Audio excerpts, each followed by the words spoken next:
Hey YouTubers, and welcome back to another episode here on ESGNet, and this is Madden 17 Pittsburgh Steelers franchise here, and this is the Steeler Nation episode 27, as we're taking a quick review here of the wild card round and looking forward to the divisional round here coming up. So wild card round just finished up. We've seen it in the last episode there. We kind of took a look at those teams and what they did, and we'll kind of just briefly talk about what's going on here.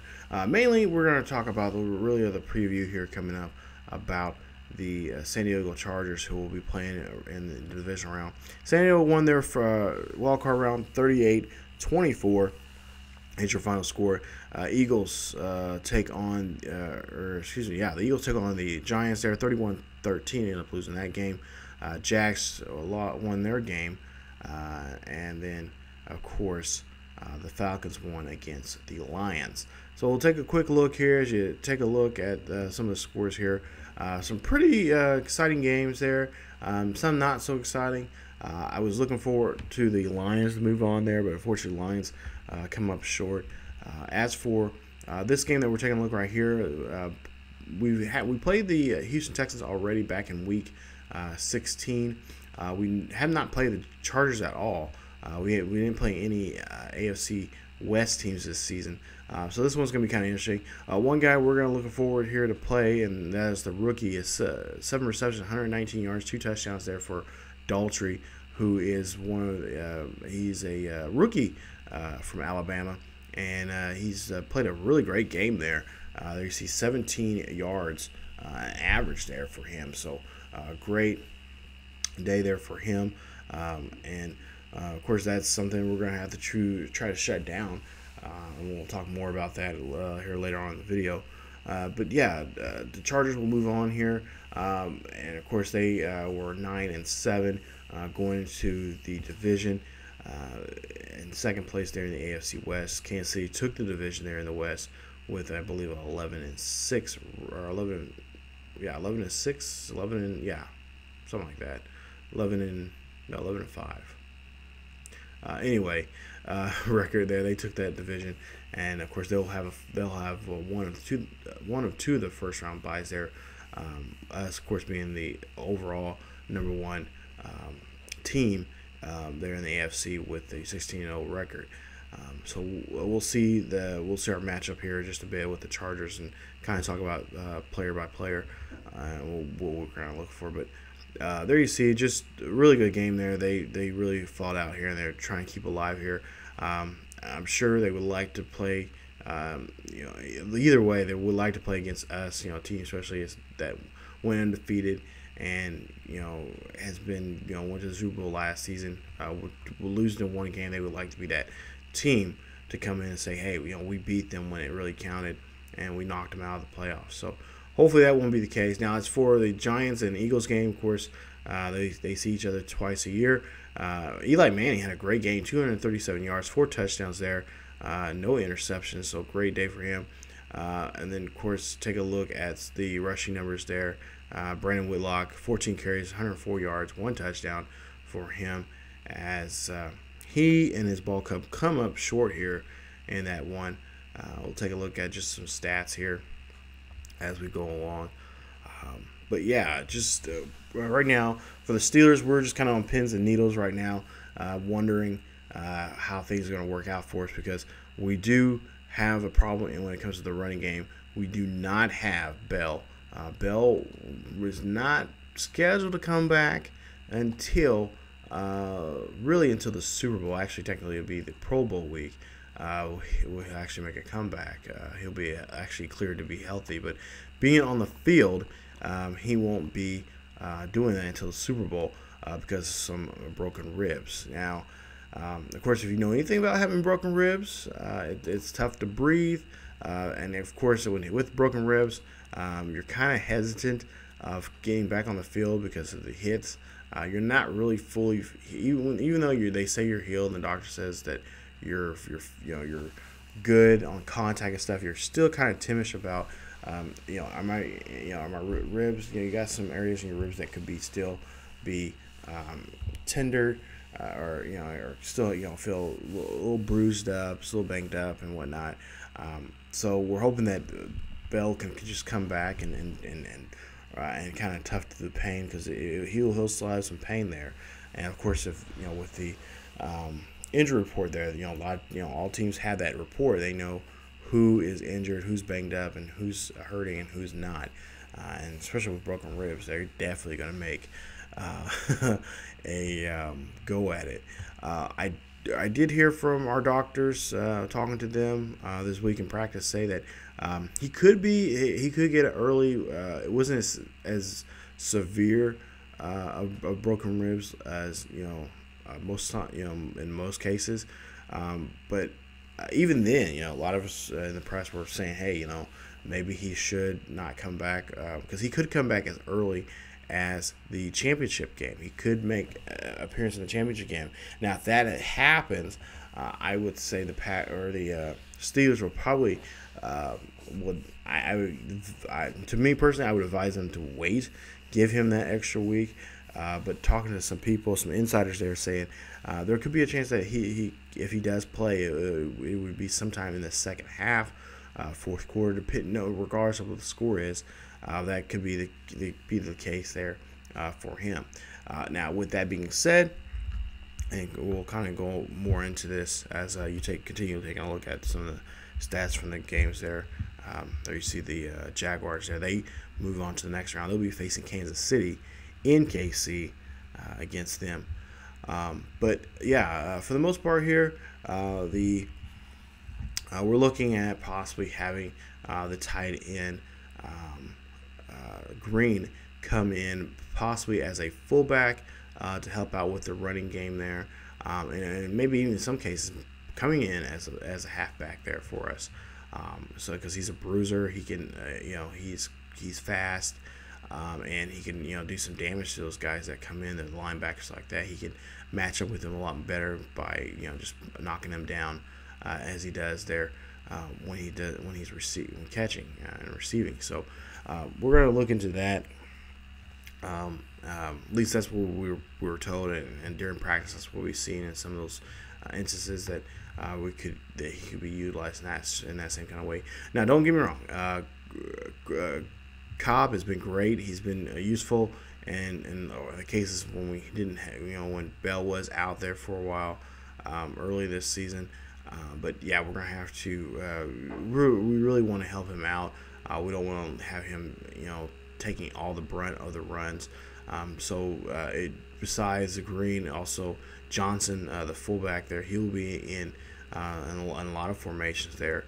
He'll be in the backfield also when he can, especially in short. And we're hoping in a lot of cases we can get really some short yardage there. So anywhere from 1 to 2 to 3 yards that we need to get the first down, or whatever the case is.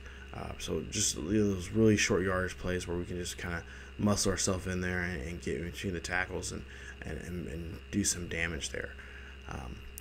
But yeah, that's what we're gonna look at here for our team and for what we're gonna do on offense. Defensively, we want to try to put some pressure on Phillip Rivers. Now, yeah, he is a 13-year guy. He's probably seen everything, but for the most part here, he is a guy that we could, with the right enough pressure there, he could, he can just have a bad game, and he's known kind of for his being very vocal and very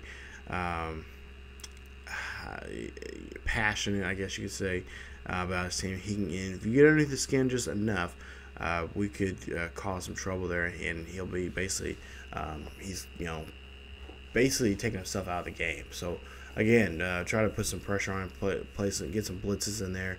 I think we're gonna use a lot of nickel situations and stuff.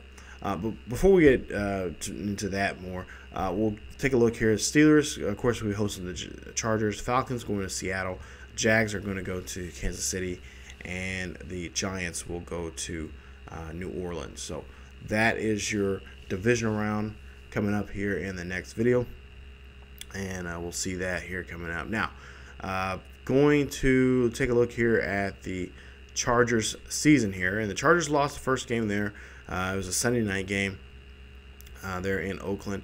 Then they turned around and came back, won against the Dolphins, and then lost to the Jets and Browns and Patriots there in those weeks 3, 4, and 5.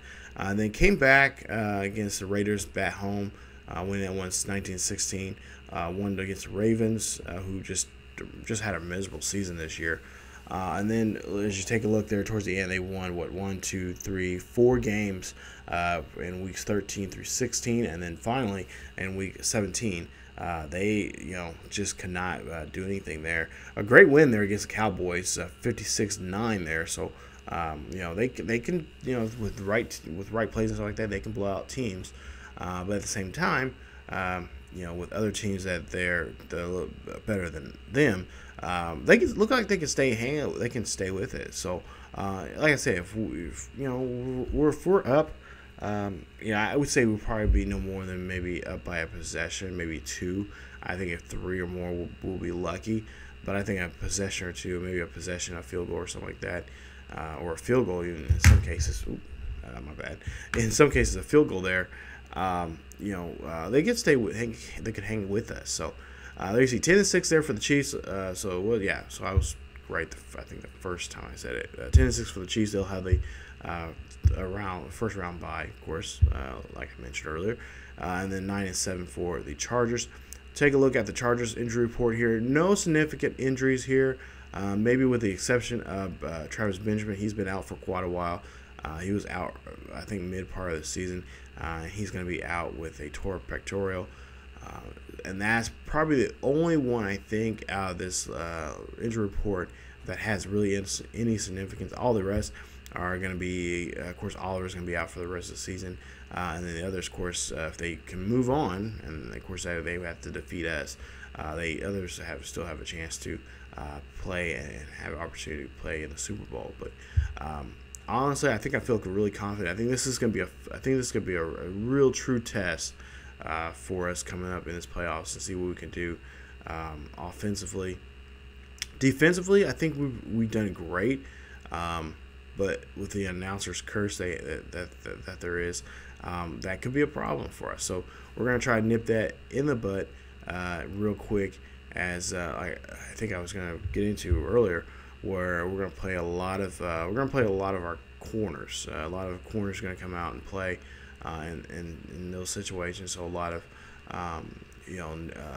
dime, a few nickel packages that I've set up for us to help us out in that situation. So like I said, there's been a lot of things we've been trying out here in this week's practice and stuff like that.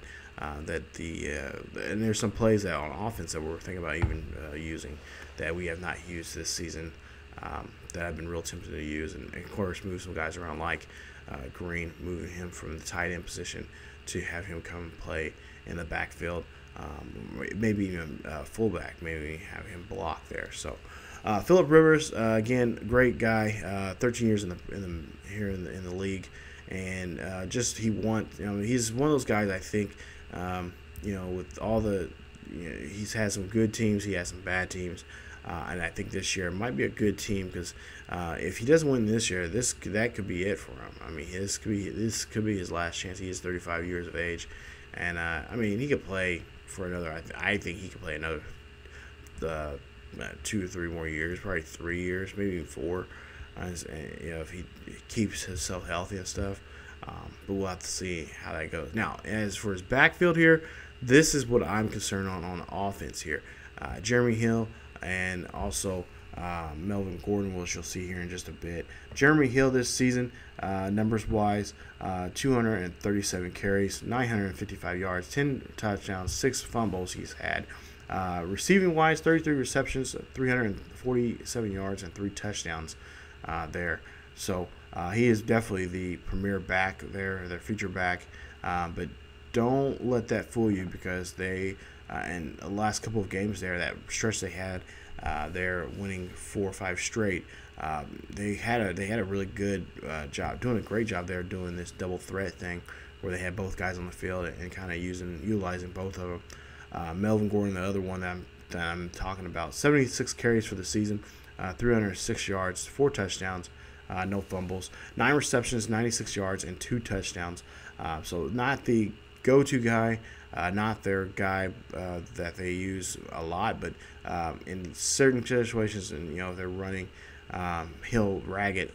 There you see, he already has 300 yards. So I mean, good, not a true balanced double backfield there, but I mean, he's being utilized a lot more than a lot of people, a lot more than what I've been doing, which I've been trying to do this season.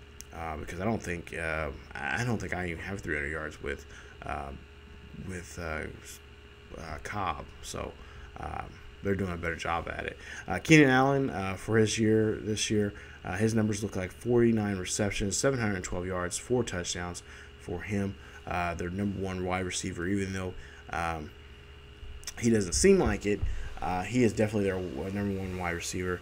And again, that's somebody we're going to have to watch carefully. I think we're going to match up Cordeus Phillips there with him in that match up the corner versus, or I should say wide receiver versus corner there in that game, and just try to stay with him, which I think we could stay up with him, because I believe like Cornelius has like a 92, 93 speed, so he's going to be well right on top of Allen. So I don't think Allen's going to be thrown to too often here. And of course, that being said, that means we're going to take care of Daltrey. So Jeffrey Daltrey, rookie out of Alabama, 6'2", 220 pounds. This season he's had 52 receptions, 643 yards, and 5 touchdowns. So right there, you just see there, Allen and Daltrey, just a good job of being thrown to on a consistent basis there. And but Daltrey just had 2 touchdowns alone here in the playoffs there in Houston. So this is a young player that he's gonna be. I think he's gonna be the guy that we're gonna have to target a lot more, and just be right on top of. So a lot of kind of press coverage there. Try to find the guy that has the best press coverage, and match him up with Daltrey. So we're gonna have to probably play a lot of for us. It's gonna have to be zone. Can't be too much man to man, because we got some guys that have a tough time with that. So it's gonna be interesting how we're gonna deal with him. And then Joey Bosa, the left end tackle or left end guy, who can also come in and play tackle in some cases. But we'll see here. 61 solo tackles, 74 tackles alone this season, 9 tackles for loss, 6 sacks, 3 forced fumbles, and 1 fumble recovery for him this season. So got Joey Bosa there on the left, a strong guy who could do some damage upon us there. Defensive wise, I didn't show this graphic here, and I should have. But they are 4th in sacks this season. The Chargers are with 53. We're 45th, or excuse me, not 45th, 45 in 15th place there for this season. So yeah, the Chargers can come in, they can sack guys there, and then in rushing yards alone, they're 11th. With only allowing just 1,835, and then passing, they're better than us too, only allowing 300 and or actually no, they're worse than us in this. Or is he passing allow? Yeah, they're 23rd there, so they're better at with us in passing. So. They're gonna be a team that we're gonna be having a tough time there, trying to balance the game out and trying to play them. So, I think to me this is gonna be probably one of the most interesting games this year, because they're a sub 500 team. You don't know which way they're going to play. You don't know if you're going to get. They had a decent game against the Texans, so I don't know if it's going to be the opposite, where we now get the bad. We could get even better team facing us this week than last week. So, kind of up in the air. Don't know what we're going to do, but that's why we're going to be working on all types of facets of the game, and that's what at least Coach Tomlin this week. That's what he said. He knows that this Chargers team is very special, very unique. They got a lot of skilled players, and he wants to try different facets here, try different things, so they can have an opportunity to not say, hey, we should have tried this. We're in more favor of doing this. He says just go with it, just go for it, and try to change. Just try to shake up some of the stuff. So they're going to be trying some new plays there on offense, and then defense. They're going to try to, I think, more of having a more corner presence. So you'll probably see a lot more corners out there to cover some of these wide receivers, and they got some pretty stealthy wide receivers. So we're going to try to go with that here coming up for this game. Manti Theo, there you see him for the year. Theo, 98 tackles, 131 tackles, or I should say 98 solo tackles, but 131 tackles he's been involved in. One tackle for loss, one interception, 2 sacks, 1 forced fumble for him for the season. He swarms at the ball. So he's going to be involved in pretty much almost in every single play in some aspect of it. And we're gonna have to watch the middle there, because he does have 1 interception, but to me, I think when it's just the way this game is going to be played and stuff like that, and the way we've been throwing the ball, especially because a lot of our picks have came from middle, from up the middle, and from linebackers in general.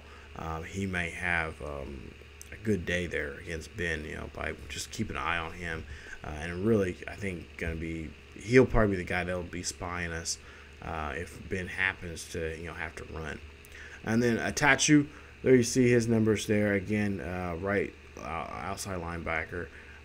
Could play a little bit of left. We've seen him do that here. We were looking at some game footage this past week. And Atachu, great, decent tackler there. 29 solo tackles here, 37 tackles. There you see 4 sacks, 1 interception, and of course no fumbles, no fumble recoveries. But he is definitely a staple of that, and a cornerstone of that defense there. He's been there, even though he hasn't been there that long. He's been a well-known, solid player there, and that's just what we're gonna have to try to, as you see there, great pursuit. We're gonna have to try our best to, maneuver around him and kind of get away from him in that aspect of playing in that game. And then finally, the corner there for the Chargers, Casey Hayward, great guy there. 50 solo tackles, 70 tackles in all, so he's another one that can swarm really well. 4 interceptions and 3 forced fumbles there. Great hitter. He has a great ability to hit and hit hard when he has to. And there you see just some of the great zone defender there. So zone coverage, not a problem for him at all. So we'll probably see him on those situations where he's going to be watching us like a hawk. And if it comes in, near him and we misplay it, he's definitely going to be there. Either, I would say more chances of getting an interception than batting it away. So that is going to be some of those players. That's pretty much the players that we're going to be looking at and try to avoid here in this postseason game. So that's it right there. Actually, I'll try to leave down below the numbers there when it comes to the Steelers and Chargers offense and defensive numbers there at the bottom of the down there in the description there. I'll leave it down there for you guys to check it out and see what you guys think how the game is going to turn out.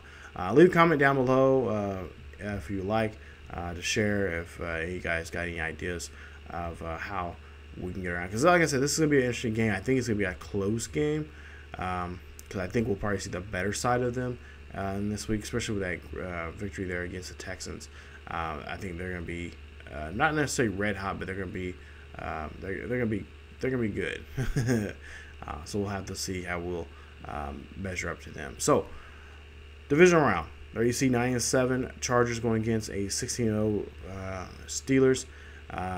Again, just trying some different things out, and I think overall they look pretty good this week in practice. Now, hopefully, everything they've learned in practice, they can transfer and bring that to Heinz Field and bring a victory there for the Steelers fans. So that's it for Steelers Nation here, you guys. Thank you for joining me as we take a quick look there at the wild card review, and of course taking a preview of the divisional round. The divisional game should be coming up here pretty soon here on the channel. Stay tuned for it. But thank you again. Hit that like button if you guys enjoyed the show. Also, hit the subscription button if you're not yet. If you're a new subscriber here to the channel, hit that subscription button for more Pittsburgh Steelers franchise here on ESGNet. Follow us on social media on Facebook, Twitter, and Tumblr. Links are down below in the description. Check us out there for the latest news and events here on the channel and what's going on in the world of sports gaming and sports in general. So thank you guys so much again for the checking out the video, and we'll see you guys next time.